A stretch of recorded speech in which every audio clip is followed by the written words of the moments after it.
So tonight we are back to settle a score. Yeah, that one's on. Hat trick before dark.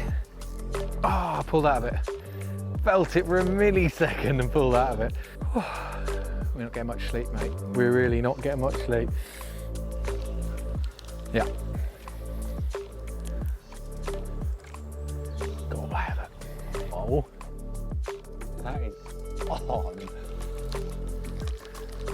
What was that?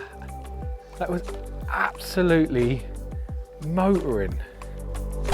That's right, we are back targeting some eels at the very same lake we fished pretty much a year to the date, which is the Suffolk Waterpark Carp Lake, home to some very big eels. Now last year, we felt hard done by from a couple of things. We didn't have a big eel, we had some nice fish, but not a really big one. And secondly, we had countless drop takes.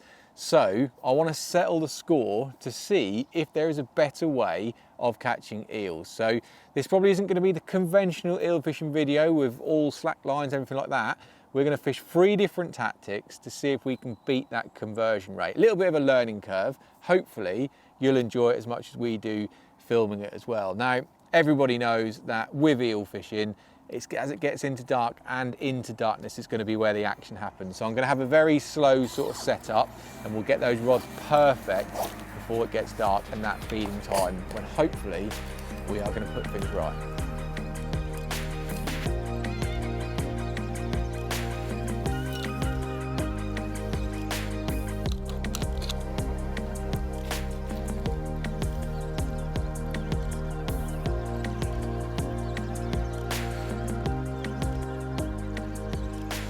Here is my plan. Now, like I said, I'm no hardcore eel angler. I do fish for all different species, and conventionally, this is what you would say is the best eel rig out there. They notoriously don't like any resistance, and I feel like this is as good as it can get. So the rig itself is the same as we fished last time, but with one addition, which is this neat. It's the new smoke screen buoyant ledger boom from Coram. This tiny little thing here with a little bit of foam is going to keep that off the bottom.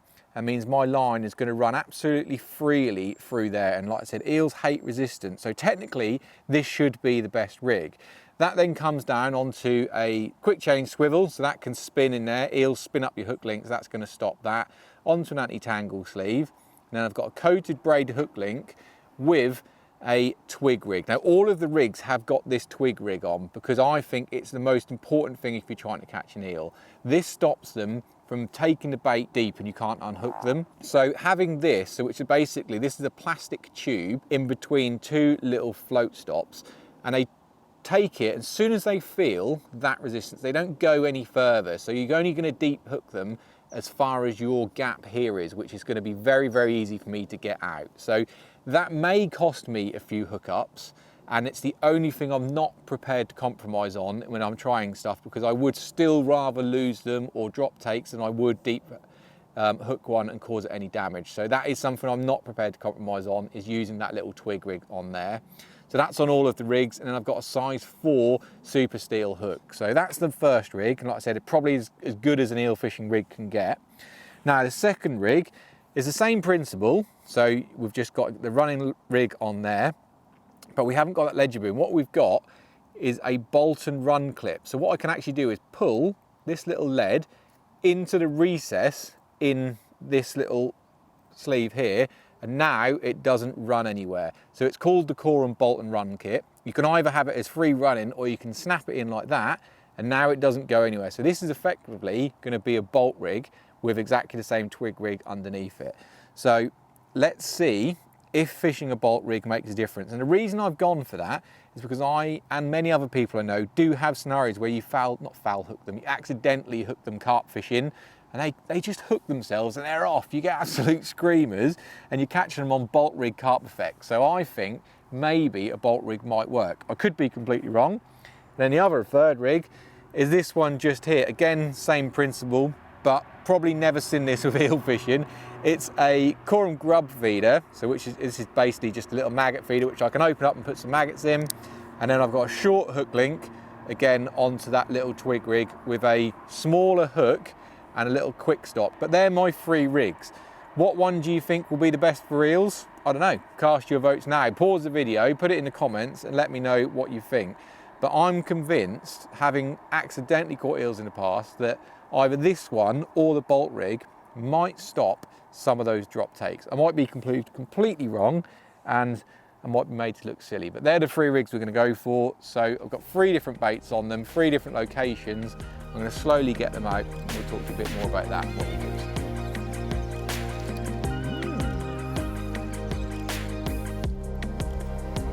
Big fish bait unconventionally, what is the best eel rig?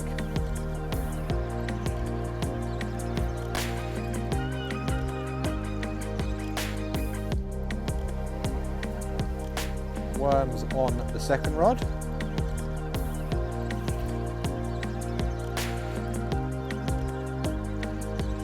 And a prawn on the third rod.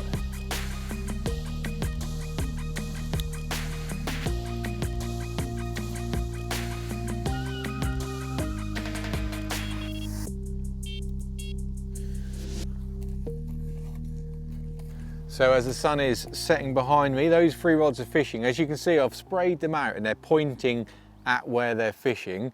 And you might notice they're all underarm casts, but that's because all the deep water is very close in here and it's all where the snags are. You've got all these lilies, the overhanging tree. It looks really good. So the last thing I'm going to do is just spread a few maggots in the area, just over the top of all of those rods to see if we can entice them in. It definitely made a difference last time. Don't need to be too accurate. I want a big spread, and eels absolutely love maggots, dead or alive. So sort of 3 or 4 pouches going to go on each rod.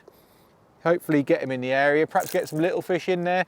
They're predatory fish, let's face it, the eels, so they might be excited by a bit of roach action and stuff like that. So that's going to be that one done, and then just the last rod is going to get just 2 pouches because that has got the maggot feeder on, so that's kind of feeding itself. But there you go, 3 rods fishing. Now we sit and wait.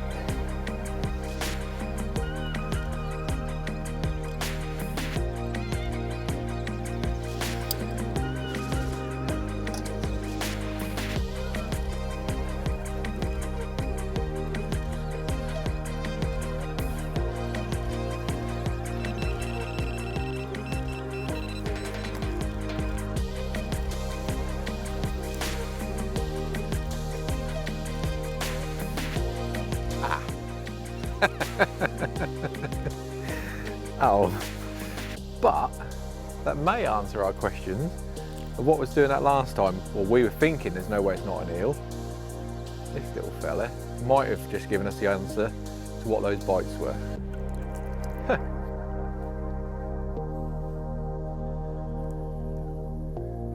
So I'm just going to refresh the rods, and that, like I said, may have given us a little bit of answer to what was happening last time. For a little bit of context, what was happening is we were getting a few indications and the bobbin was pulling up and hitting the rod, and then they'd let go and we were like, right, it's the eels, definitely not liking the resistance, you know, they're feeling it.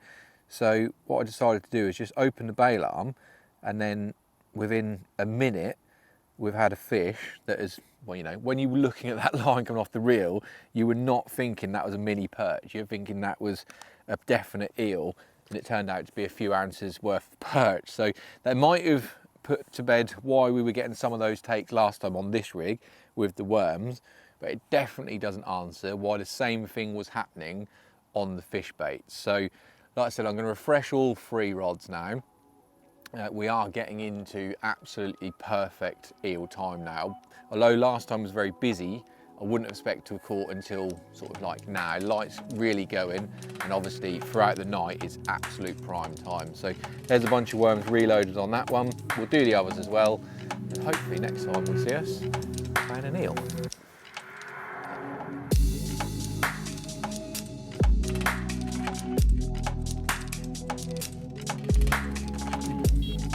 On the prawns. Nope. Oh, nabbled me though, look. Stole my prawn.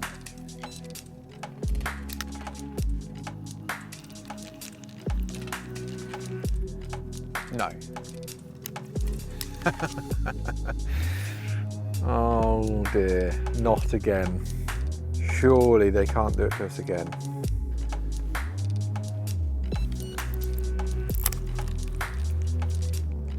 How?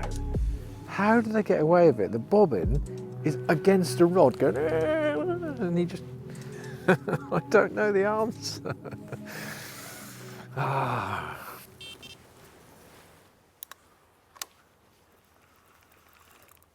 Wait, whoa, whoa, whoa, whoa, whoa. That's what we wanted. Go on. Finally hit one, and it's just stayed where I've done it. It's pulled back on the prawn and the little maggot feeder. So that's a better fish.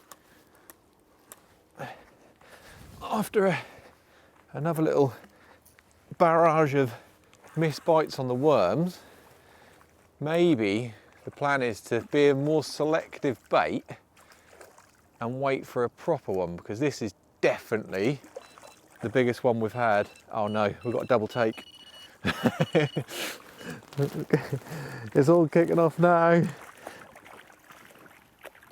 Get in there. Go on. Lilies as well. Yes, right, he's in. That's a nice eel. I think this one might have dropped it because it's on the bolt and run kit, so I felt that. No, look. Let's see if that one's on. No. How did they get away with that? There's something wrong with this rig, but is it the bait? I don't know. Maybe it's some little perch. I don't know, because that was the first proper bite on a prawn. If you come in here, Chris,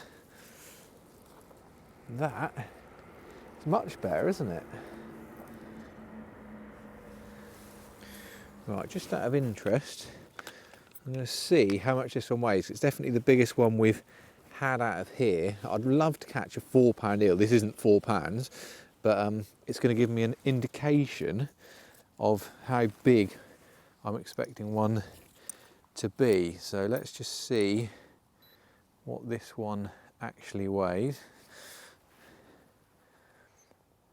£2.14. So we need one like half that again. That's what we're looking for. So yeah, a 4-pound eel is going to look massive, because this one's got a chunky eel. I always said I want to catch one as thick as your arm. Look, so it's not quite as thick as the arm, but he's quite well behaved. Is he going to let me hold him up? Come on, buddy. Just have a quick look at you. There. Whoa, we go. They're wicked. I quite weirdly like wrestling with them, but that's a much, much better fish. It's like, you know, I'm actually here in my hands. It's, you know, it's something that you can be semi-proud of. Like I said, not properly hunting eels very often. The 1 or 2 trips I have a year, still trying to get that 4-pound barrier. This is probably the closest that I've been to it, and it's now inspired me to kick on again, because like when I hit that, when I got the bite, it pulled back and I was like, right, this is a better fish. And it definitely is. They're proper characters. Being this big, what's it going to be? Potentially 30 years old. It's mad. They say they grow like a pound every 10 years. So like, you know, this fish could be getting on to nearly as old as I am. So mad to think that. But yeah, on the prawns, on a little feeder rig. Interesting, trying a few things, and it's worked. So let's hope we can find one a little bit bigger. Now we're fully into darkness. That was well worth coming, that was. God, it's warm. Water is so warm. I think they look so cool at night. Oh look, you just spat his bit of prawn out. How good they look. Let's swim them back.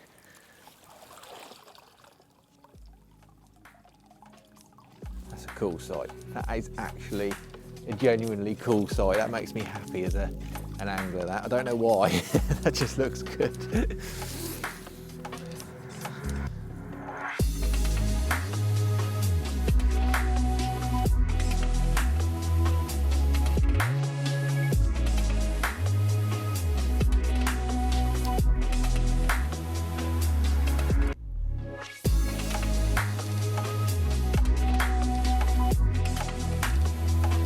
size of that slug?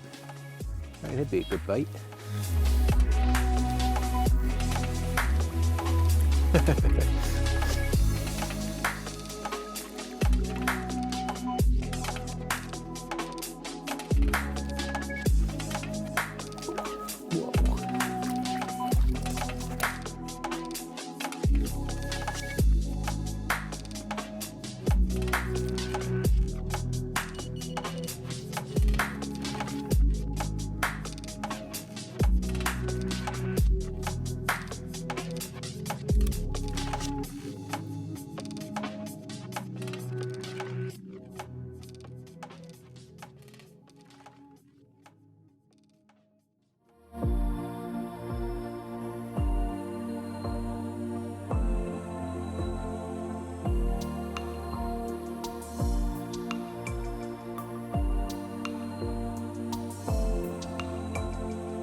Good morning, and a very tired morning at that, because we had quite a few eels on every single rod, but they're all about this sort of size. And these two that I've just got here in the net I had about 5 minutes before it got dark, and I thought, sorry, before it got light, and I thought I'd just show you them, just because obviously there's only so many times you want to see an eel of this sort of size. They're a little bit more lively because obviously they've been just resting down the edge for 5 or 10 minutes, so they don't want to be held up for the camera. But there we go, lots and lots of those. Like I said, caught on every single method, which is enjoyable and good, I would say, for a bit of our research. So I'm still got everything crossed that we can manage one of those real big ones that's in it.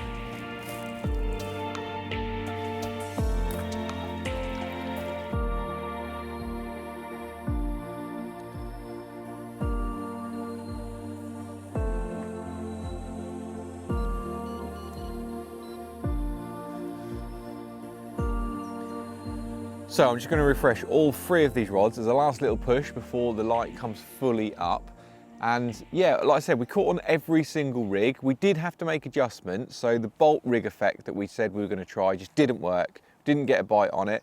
So I've freed all the rigs up and I've fished them on open bail arms. That's made a big difference, but we did still get the really infuriating situation where line is absolutely flying off that spool. The fish is definitely on, and you just strike and there's nothing there. So I'd be really interested if anyone's got any ideas of what they think they are. Obviously they could be those little perch on prawns that we caught at the start, but I think lots of these are eels and they're just not quite getting the bait in their mouth. I don't know what we could do, so it's a real interesting talking point. But the best rig has actually been this one. Surprisingly, is actually, you would say this is the worst rig traditionally for eel fishing, but it's the grub feeder with the little bolt bead inside. So I think I'm getting a little bit of help, just this resistance here, before that little bolt bead pops out the feeder, and then we're completely free running. And with being a large surface area, I think it's really free running, and that they're really liking it. So that has actually been the best hook to land ratio. I think I've only actually had 1 drop take on this, the rest of them I have actually managed to connect with. And like I said, the other 2 that are really free running just from the start without any of that little bolt indication, that is really frustrating. Bait wise, I've touched on a little bit.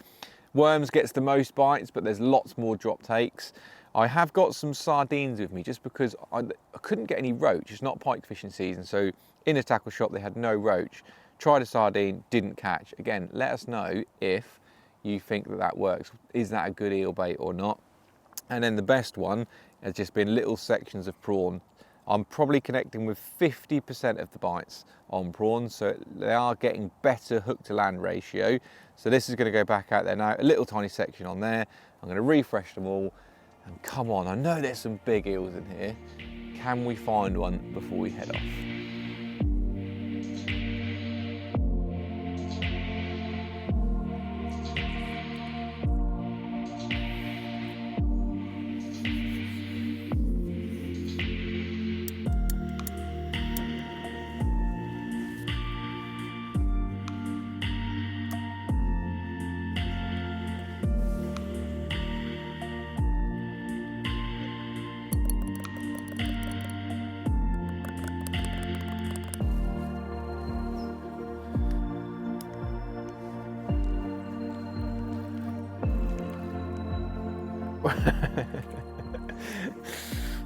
Definitely the culprits with worms, aren't they? Another perch. Unfortunately, that noise is my cue to go. They've had to turn the pumps on because the other lake needs some water from this lake, so absolutely the right thing to do. But not only that, obviously the sun is up now, it's bright, it's definitely not eel fishing weather. So that 4-pounder is going to elude me again. I set myself a task, that's what I want to catch. So if you know of anywhere where you genuinely think I've got a chance to catch a 4-pounder, please put it in the comments, because this is going to be a bit of a mission for me now. I know it's tiring fishing, but fishing through the night, if the rewards are there, and they are in this lake, I definitely know that there's fish bigger than that in here, but it's just not been on this session. I've really enjoyed trying a few different things. We can take that away for next time. I hope you've enjoyed it as well. Put some of it into your own fishing maybe, and let us know how you get on. But for now, don't forget to hit that subscribe button, smash that like button, and we'll be back shortly with another video.